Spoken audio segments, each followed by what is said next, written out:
Leslie Osborne here at NWSL Media Day 2025. I am super pumped to be joined by Trinity Rodman from the Spirit. Trin, it's so good to see you. Good to see you too. I guess, what does it mean to be here 2 years in a row in the championship? You've been in the league now, this is your fourth year? Fifth year? Oh my God. I know, it's crazy. It's crazy. I still Are feel you a like a baby. veteran now? No, I'm a baby. I don't care. I'm a rookie still. And the most experienced veteran or experienced rookie ever. Yeah, there we go. What does it feel to be here 2 years in a row at the championship? I'm just very grateful. I'm very happy. Obviously, like, getting to this point is just an acknowledgement of how much work we put into it and the consistency of our performances. But at the same time, it kind of just sums up all the things we've been through off the field as well. Like, we have so many personalities and you have no idea what they go through. And this year for our team specifically was a whirlwind, to say the least. Not even for myself, for everybody. And the way we've leaned on each other and getting to this point, it just means even more than just being like, oh, we played well. Yeah. What has it meant for you to play for the Spirit? I mean, Michele Kang, her investment, passion, resources has really transformed Spirit. You guys are leading in so many different areas. Yeah. I was at your field last year when Bay FC played you in the playoffs. I experienced it. Brandy Chastain and I walked around that stadium feeling like we were one of five. Oh my gosh. We got things thrown at us. People were talking smack. It is truly one of a kind.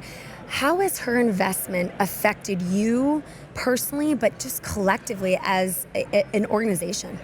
Yeah, I think Michelle's been amazing for our team since when she came on in 2021, which was my first year. So it's been amazing to kind of grow that relationship and then just see what she's done, not only for our team, but just the sport in general. She really does, like, she's the definition of investing in women.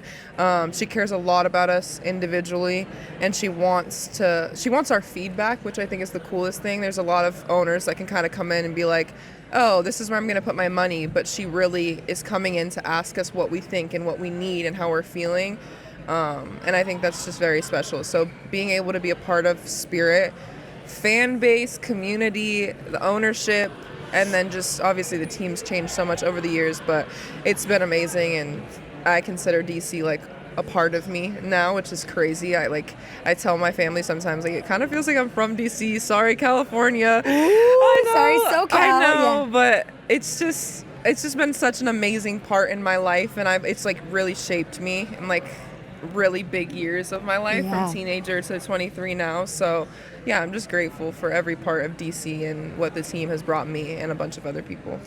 You're a free agent now. There's a ton of talk about where Trinity Rodman's going to go to next. You are the superstar of our league. You are multifaceted. You are amazing in so many ways. I look at you and I'm in awe of you because you show up yourself and you're authentic and you are a baller on the field. Oh, thank you. You talk about Washington being a home to you. I got to think, as a former player, that is going to be part of your decision going into free agency and where you land next?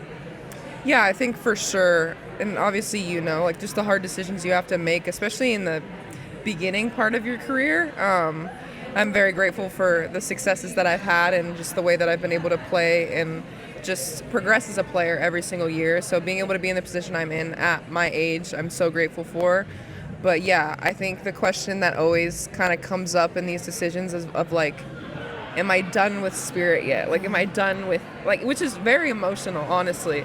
And my answer goes back and forth. It's hard. Like, so when I'm saying I don't know what I'm doing, guys, I genuinely mean that. I really don't, guys. I'm a little girl trying to figure it out. And you're trying to play a championship. Yeah, exactly. So right now I'm just very happy still. Like, I'm not even thinking about, could this be my last game with Spirit? Yeah. I'm like, no, I'm so grateful to be at the championship. We're going to win and then get a break and then make a decision.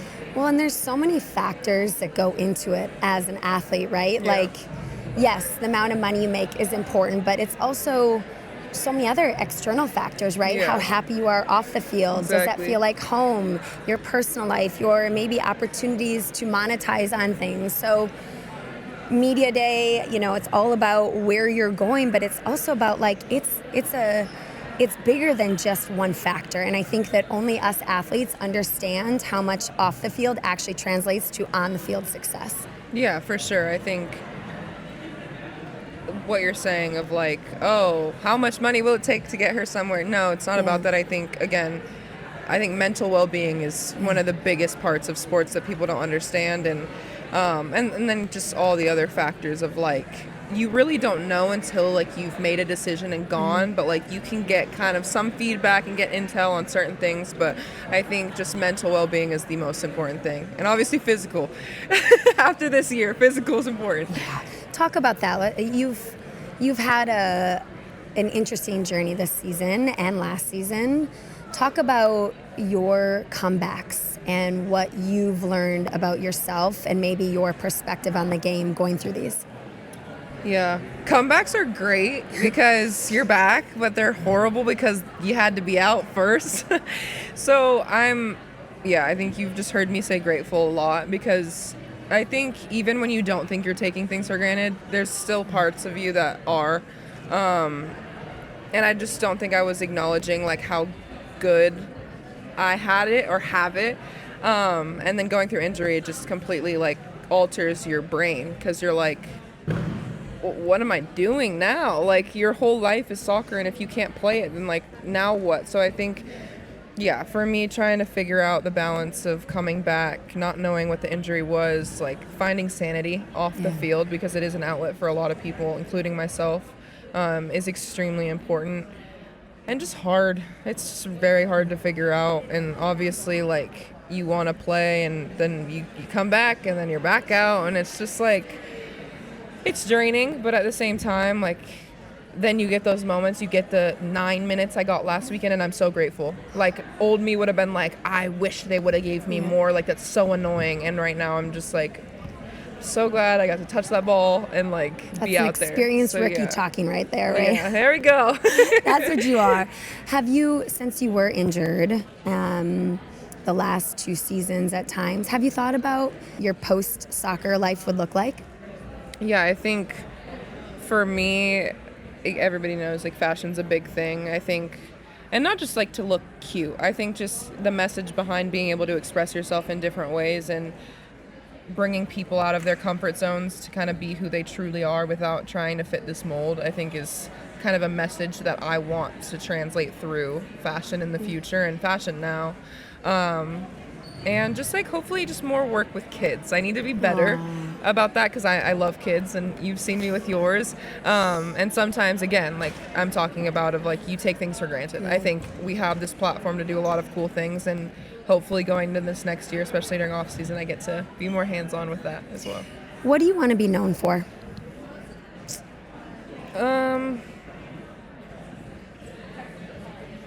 Just like bringing joy. For little kids especially, it's so hard to figure out like who you want to be, and even as an adult you're still trying to figure it out. But for me especially, I was very insecure like my rookie year, and like especially when you're around a lot of successful women, you start looking at them kind of like, oh, I kind of like that, or I like that, and then you start trying to be somebody else.